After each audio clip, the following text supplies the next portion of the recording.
Merhaba arkadaşlar, ben Çağrı. Yepyeni bir Whitehouse Survival videosuyla tekrardan sizlerleyim.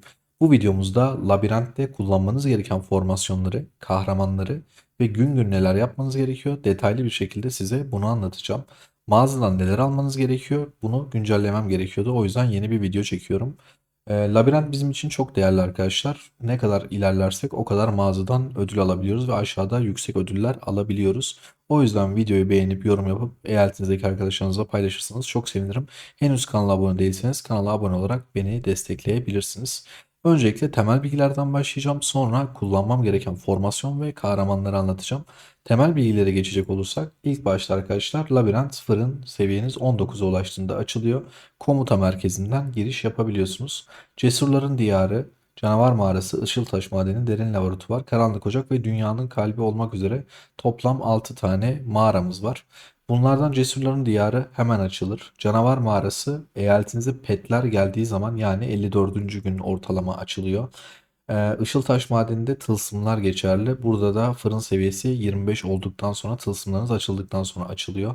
Derin laboratuvar hemen açılır. Karanlık Ocak şef donanımı yani fırın seviyesi 22'de açılıyor. Dünyanın kalbi ise hemen açılıyor arkadaşlar. Bunların günleri var. Hemen hızlıca size onu anlatayım. Her pazartesi, salı günü arkadaşlar Cesurların Diyarı açılıyor. Burada kahramanlarınız, kahraman donanımlarınız ve kahramanlarınızın özel aletleri geçerli oluyor. Ee, Her haftanın çarşamba ve perşembe günleri canavar mağarası açılıyor. Burada evcil hayvanlar ve evcil hayvanlarınızın yetenekleri geçerli oluyor. Ee, Her haftanın çarşamba ve perşembe günü Işıltaş Madeni, burada da şef tılsımlarınız geçerli oluyor. Her cuma ve cumartesi derin laboratuvar açılıyor. Burada da Savaş Akademisi ve Araştırma Merkezi'nin geliştirmeleri, orada aldığınız istatistikler geçerli oluyor arkadaşlar. Her haftanın cuma, cumartesi Karanlık Ocak, burada da şef donanımlarınız geçerli oluyor. Pazar günleri ise dünyanın kalbi açılıyor ve burada her şey geçerli arkadaşlar. Size oyunun başında oyuncuların yaptığı bir formasyon var. Bunu göstereceğim. Bu tablo her yerde dolanıyor. İşte şu mağarada bunu kullanabilirsiniz, bu mağarada bunu kullanabilirsiniz diye. Bunu isterseniz SS alın, deneyin ama benim hesabımda ya da birinde işe yaradığını ben görmedim. Çünkü bu oyunda herkesin istatistiği kendine özeldir, kahramanları kendine özeldir. O yüzden kendinize göre bir formasyon ve dizilim yapmanız gerekiyor. Ama yine kullanmak isterseniz diye bunu da paylaştım. Şimdi hızlıca biz burada mağazada neler alacağız hızlı bir şekilde anlatıp size formasyonları ve kahramanları göstereceğim. Arkadaşlar bu mağazada önceliğiniz burada geliştirme tipisi. Mitril geldiği anda, eklendiği andan itibaren önceliğiniz mitril oluyor. Önce mitril alacaksınız. Daha sonra geliştirme tipisi alacaksınız. Daha sonra arkadaşlar buradan uğurlu kahraman donanım sandığı alacaksınız. Ama bunu aldığınızda kesinlikle biriktirmenizi tavsiye ediyorum. Eğer çok fazla biriktirebiliyorsanız 82 tane olduktan sonra açmanızı tavsiye ederim. Bence şu ana kadarki oyunda en yüksek çıkma ihtimali 82. Yine tabii siz bilirsiniz. Daha sonra önceliğiniz burada tılsım tasarımı, şef donanım malzeme sandığı ve eğer Helios'lara gidiyorsanız ise ateş kristali parçacığı olarak yapabilirsiniz. Şimdi hızlıca formasyonlara gelelim. Bugün dünyanın kalbi var yani her şey geçerli. Burada hızlıca yağmalıyorum ve bölümlere geçeceğim.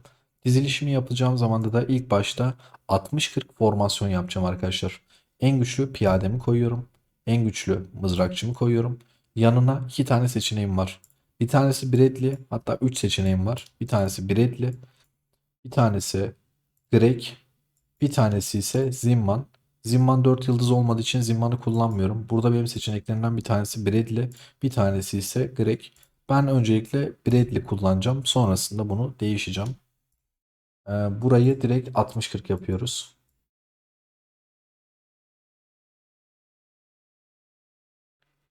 Şimdi ikinci formasyonumuza geçiyoruz. İkinci formasyonumda arkadaşlar Hector'u koyuyorum. Burada 50-0-50 yapacağım çünkü en güçlü nişancım Vayne'i koyuyorum. Ve en güçlü nişancı donanımlarımı ilk intikalde Bradley'e koymadım. Bradley'in üstünde donanım yok. Burada en güçlü nişancımın donanımları Vayne'e taktım. Çünkü burada 50-0-50 oynayacağım. Ve burada olmazsa olmazımız kesinlikle Mia'yı kullanıyoruz. Ve burayı da 50-0-50 yapıyoruz ama ben 50-0-50 yapmayacağım. Bu şekilde bir formasyon yapabilirsiniz. Şöyle yapabilirsiniz. Ben 48-6, 46 diye deneyeceğim. Burayı kaydediyorum. En sona gelen yerde ise burada 3 tane kahramanımız kalıyor. En güçlü 3 kahramanımı koyacağım. Mızrakçı, nişancı, piyade. Burada isterseniz hepsini eşit yapın. İsterseniz bu şekilde farklı formasyonlar deneyebilirsiniz.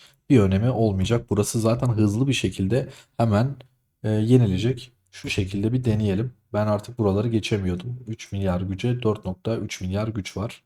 60-40 vurdu ve kazandı. Burayı kaybettim. 50-0-50 ile maalesef kaybettim. Tekrar deneyeceğim. 60-40 ile kazandım. Ama muhtemelen birinci intikaline kaybedeceğim. Şimdi iki tane hakkımı denedim. Şimdi tekrardan deneyeceğim şurayı. Buraya Greg koyacağım. Şunu 60-40'tan şöyle 65-35 yapıyorum. Şurayı tam 50-0-50'ye çekeceğim. 50-10-40'a çekeceğim. Buraya dokunmuyorum. Tekrar konuşlandır diyorum. Büyük ihtimalle kaybedeceğiz. Kazandık mı? Çok yakında. Tekrar deneyeceğim. Aradaki güç farkı çok yüksek arkadaşlar. Yani 3 milyara 4,3 milyar.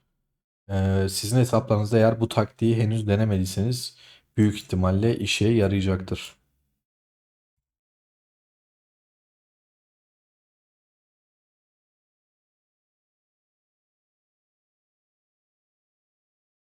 Şu an en iyi senaryo gerçekleşti ama maalesef burayı artık kazanamıyorum. Şimdi o hesapta başarılı olamadık arkadaşlar. Orada çünkü gelebileceğim maksimum seviyeye gelmiştim. Farklı bir hesaba girdim.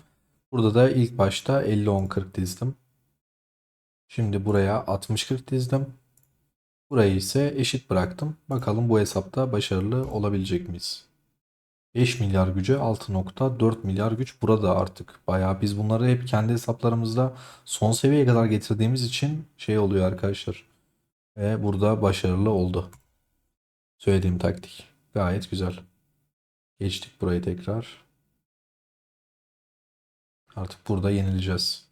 Buralarda belli bir yerden sonra artık tek bir aşama geçmek bile gerçekten inanılmaz zor arkadaşlar. Hesabınıza çok büyük yükseltmeler yaptıktan sonra ya da yeni gen kahramanları geldikten sonra anca geçebiliyorsunuz. Ve bir bölüm daha geçtik bu taktikle. Çok güzel.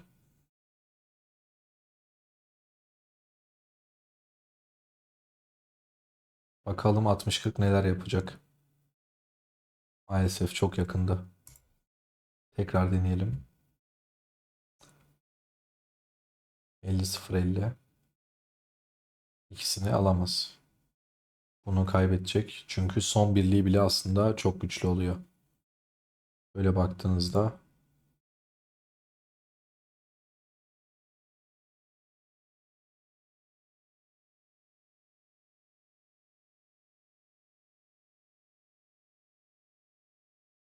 tekrar deneyeceğim.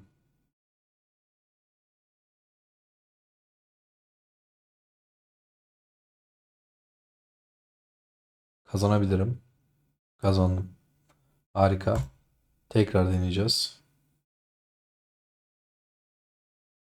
O 60-40 çok çabuk yenildi. Biraz kötü oldu. Ama burayı kaybedeceğiz 50-0-50 ile. Aradaki güç farkı 5 milyara 6 milyar 500 oldu. Artık buradan sonrası imkansız gibi bir şey. Çok ucunda. Evet arkadaşlar yani taktik bu şekilde işe yarıyor. Eğer siz hesabınızda bu taktiği yapmadıysanız inanın o kadar fazla bölüm geçeceksiniz ki gerçekten inanılmaz işinize yarayacak. Şu an burada biz 8. sıraya dünyanın kalbinde yerleştik. Liderlik tablosunda diğer sıralamalara baktığımızda ise sadece bu hesapla Karanlık Ocak'ta 8, Derin Laboratuvar'da 4. Işıltaş Madeni'nde 7. Canavar Mağarası'nda 3. Cesurların Diyarı'nda 6. ve Labirentin genelinde ise 5. sıradayız. Bu şekilde kıyas yapabilirsiniz. Siz de hesabınızda denedikten sonra lütfen yorumlarda işe yarayıp yaramadığını ya da kullandığınız bir formasyon varsa bize tavsiye etmek isterseniz lütfen yorumlara yazın. Herkes faydalansın arkadaşlar. Videoyu izlediğiniz için hepinize çok teşekkür ederim. Yeni videolarda görüşmek üzere. Sağlıcakla kalın.